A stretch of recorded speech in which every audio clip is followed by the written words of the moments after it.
Class 9 science chapter 2। कहाँ तक हम लोग पढ़े थे? भौतिक गुणधर्म तक। अब हम लोग पढ़ेंगे क्या? रासायनिक गुण। कौन सा? रासायनिक गुण।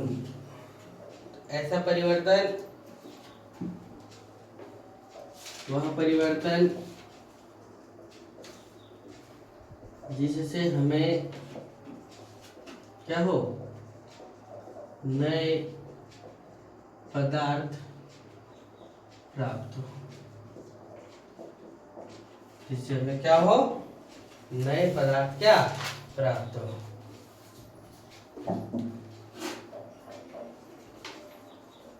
देखो,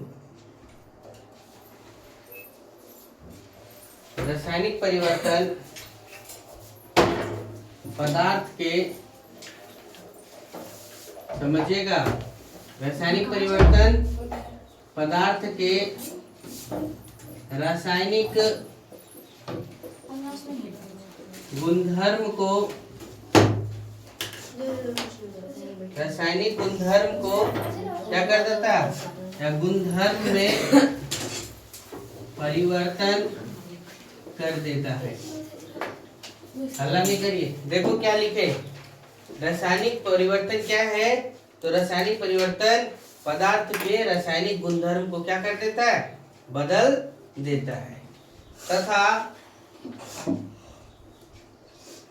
तथा नया पदार्थ, तथा क्या?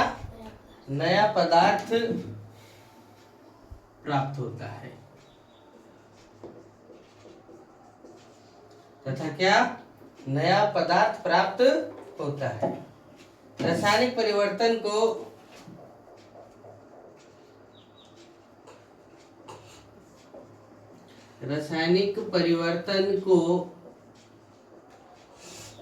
रासायनिक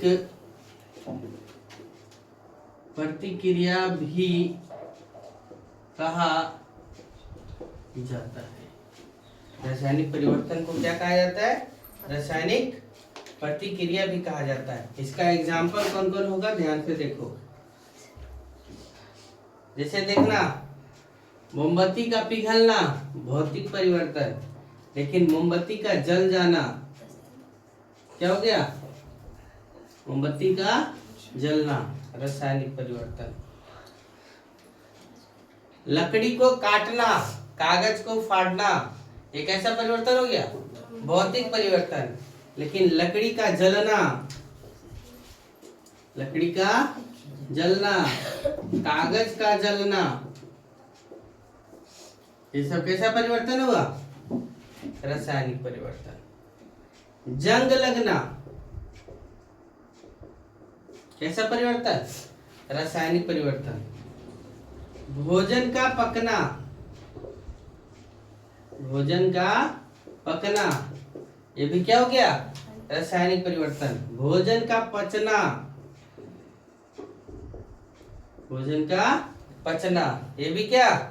रासायनिक परिवर्तन। फलों का पकना,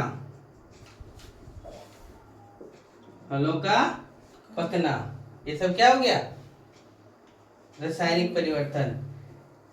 दूध से दही में, दूध से दही जमना, ये भी क्या? रासायनिक परिवर्तन है। समझे? अर्थात और भी बहुत सारे एग्जांपल होंगे। सिंपल सी भाषा में समझेंगे कि वह रासायनिक गुणधर्म को भी बदल दिया, एक चीज पदार्थ से दूसरे पदार्थ में कन्वर्ट हो गया, और फिर वापस इस पदार्थ में आने की उसकी कोई गुण बचा क्या? नहीं बचा, तो उसे हम लोग क्या कहेंगे? रासायनिक परिवर्तन कहेंगे। तो रासायनिक परिवर्तन में एग्जाम्पल कौन कौन मिला?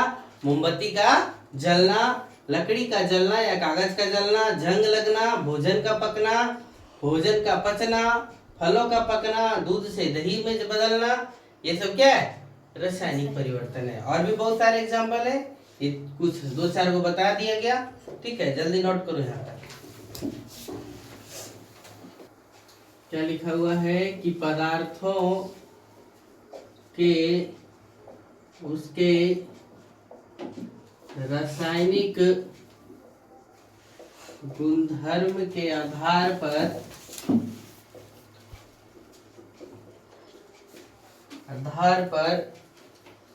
3 भागों में बांटा गया है। कितने भागों में बांटा गया है? 3 भागों में बांटा गया है। पहला तत्व, दूसरा मिश्रण और तीसरा क्या? यौगिक। तत्व, मिश्रण और क्या? यौगिक। कितने भागों में बांटा गया है? 3 भागों में। तत्व किसे कहेंगे, मिश्रण किसे कहेंगे और जानना है हम लोग को क्या? यौगिक। तो पहले हम तत्व के बारे में पढ़ते हैं। मिश्रण के बारे में आप शुरू से लेकर के अभी तक का पढ़े। शुरू से लेकर के अभी तक क्या पढ़े? मिश्रण के बारे में। बच गया है कौन सा? यौगिक। तो यौगिक बात में। तत्व जो है वो देखो, सबसे पहले तत्व शब्द का उपयोग, सबसे पहले क्या? तत्व शब्द का उपयोग रॉबर्ट बॉयल ने 1661 ईस्वी में किए थे। अर्थात जो हम लोग को तत्व के बारे में बताने का काम किए, तत्व शब्द का प्रयोग किए, उस व्यक्ति का क्या नाम था? Robert boil.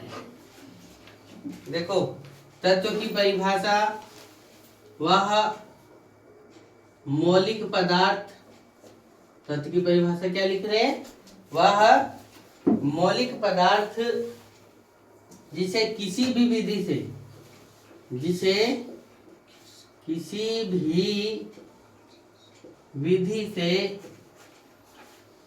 दो या दो से अधिक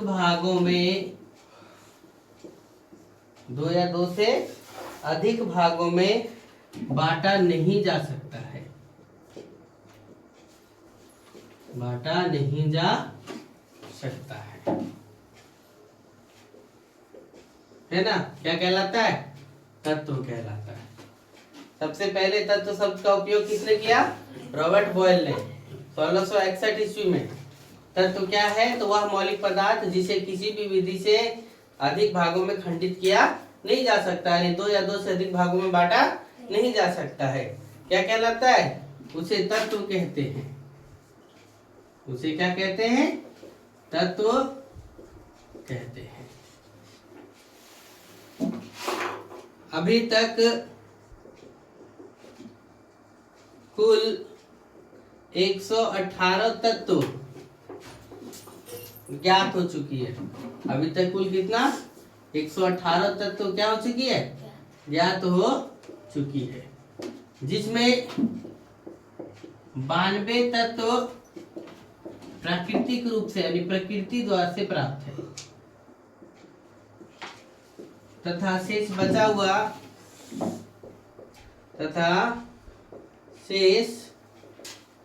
हुआ कहाँ से?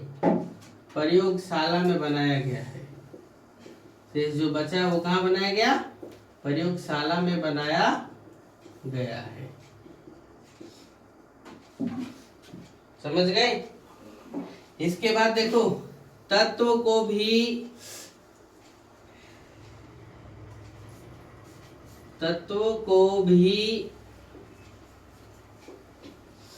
3 भागों में बांटा गया है। तत्व को भी कितने भागों में बांटा गया है? 3 भागों में बांटा गया है। कौन कौन? तो पहला हम लोग जवाब देखेंगे कौन? धातु। दूसरा क्या? अधातु। और तीसरा क्या? उप धातु। चलिए इतना नोट करिए, फिर आगे बताते हैं। नोट पॉइंट में ध्यान देंगे क्या लिखाया जा रहा है। सो कि जितना भी तत्व है अधिकतर तत्व ठोस अवस्था में है। अधिकतर तत्व कैसा है? ठोस है। 11 तत्व कमरे के ताप पर गैस है। कमरे के ताप पर क्या है? गैस अवस्था में है। गैसीय अवस्था में है। 2 तत्व कमरे के ताप पर द्रव्य अवस्था में है। समझे? क्या लिखा है? क्या जितना भी तत्व खोजा गया है उन सभी तत्वों में सब अधिकांशतः क्या होता है? ठोस है। 11 को जो तत्व है वो कमरे के ताप पर किस अवस्था में? गैसीय अवस्था में रहता है। 2 तत्व है जो कमरे के ताप पर है, वो क्या? द्रव्य अवस्था में रहता है। इसका एग्जाम्पल ब्रोमीन तथा क्या? पारा। ब्रोमीन तथा क्या है? पारा। समझे? इधर ऊपर मिटाए यहां तक।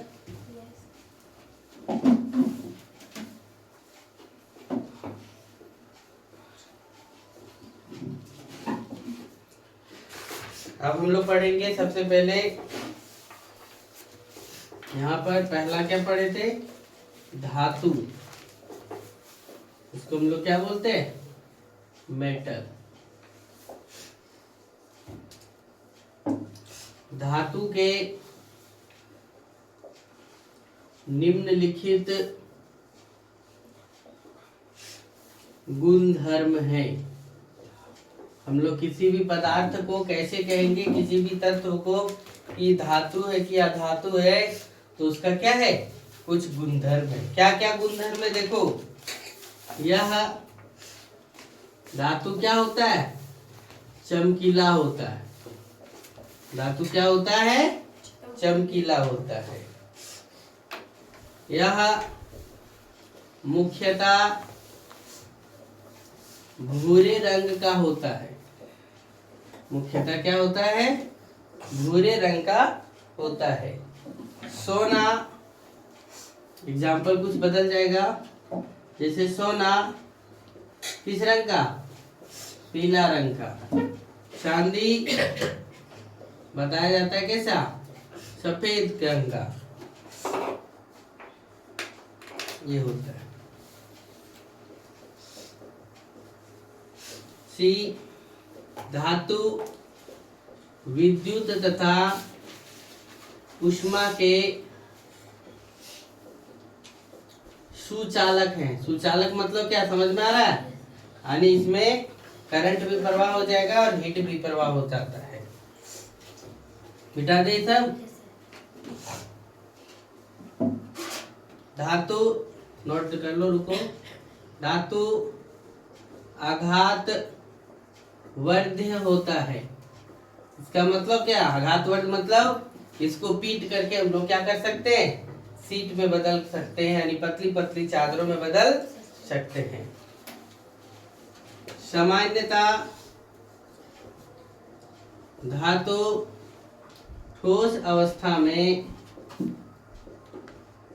रहता है ना? अपवाद कौन सा बताएंगे? पारा द्रव्य अवस्था में रहता है। पारा किस रूप में?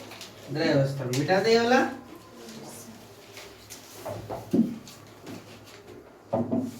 फिर देखो,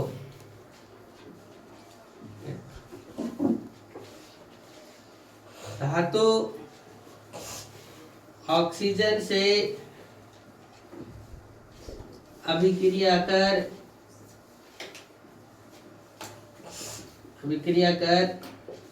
धात्विक ऑक्साइड बना लेता है। धातु के ऑक्साइड की प्रकृति, धातु के ऑक्साइड की प्रकृति क्षारीय होती है। धातु के ऑक्साइड की प्रकृति क्या होती है? क्षारीय होती है। फिर देखो, धातु में तन्यता का गुण पाया जाता है। आई नंबर, यह या इसका गलनांक एवं द्रवणांक, गलनांक एवं क्या क्वथनांक उच्च होता है। गलनांक एवं क्वथनांक क्या होता है? उच्च होता है। ये हम किसके बारे में जानकारी दिए? इतना धातु के बारे में। यहीं पर हम जस्ट लिखते हैं क्या,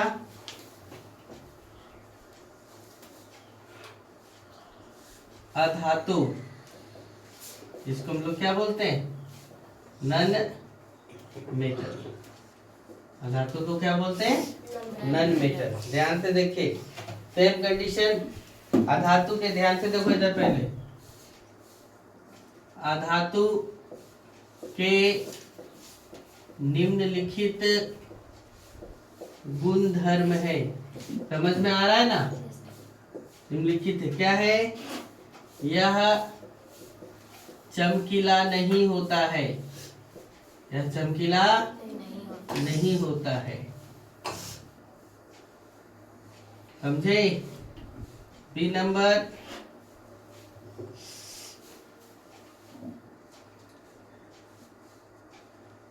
सबसे, देखो ऐसे, यह ऊष्मा और विद्युत का कुचालक होता है। विद्युत का क्या होता है? कुचालक होता है। अपवाद ग्रेफाइट, अपवाद क्या लिखे? ग्रेफाइट, जो विद्युत का क्या है? विद्युत का कुचालक है। सी नंबर, यह भंगुर होता है।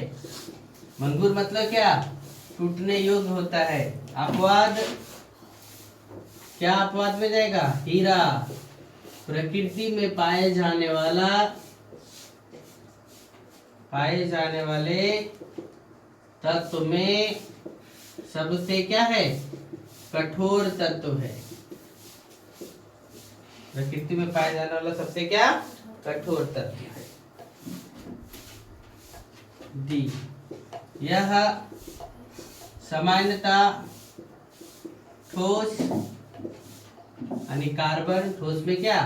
कार्बन, द्रव, ब्रोमीन और गैस, O2 और ऑक्सीजन, हाइड्रोजन, ETC में पाया जाता है। अर्थात यह तीनों अवस्था में, ठोस में भी, द्रव में भी और क्या? गैस में भी। ई नंबर, यह ऑक्सीजन से अभिक्रिया कर, क्या लिख रहे हैं? ऑक्सीजन से अभिक्रिया कर क्या करता है? अधात्विक ऑक्साइड बनाता है। क्या बनाता है? अधात्विक ऑक्साइड बनाता है। इसकी प्रकृति अम्लीय होती है। इसकी प्रकृति कैसी होती है? अम्लीय। धातु की प्रकृति क्या? क्षारकीय। अधातु की प्रकृति क्या? अम्लीय होती है। समझ लिए यहाँ तक? ये नंबर, एफ नंबर, इतना ही तक लिखाएगा। अब बच गया कौन सा? उपधातु और फिर क्या? यौगिक। ये और फिर कल मिश्रण और यौगिक में अंतर बता दिया जाएगा। ठीक है, आज यही तक। चलिए नोट करिए फटाक से।